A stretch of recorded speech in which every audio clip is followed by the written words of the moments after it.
Welcome to our guide on using a social media scheduler. Today, we'll explore what social media scheduling is and why it's crucial for your online presence. Using a social media scheduler saves you time and ensures you maintain consistency in your posting strategy. Let's take a closer look at these benefits. When selecting a social media scheduler, it's essential to look for key features like user-friendliness, analytics, and integration with various platforms.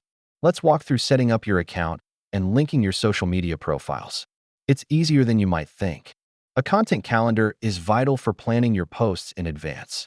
It helps you visualize your content strategy over time. Now that you've planned your content, it's time to schedule your posts.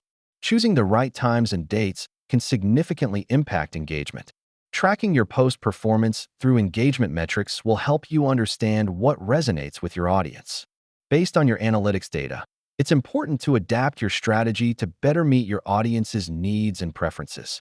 Avoid common pitfalls when scheduling posts, such as neglecting engagement with comments or failing to analyze results. In summary, effective social media scheduling can elevate your online presence. Remember, consistency, engagement, and adaptability are key.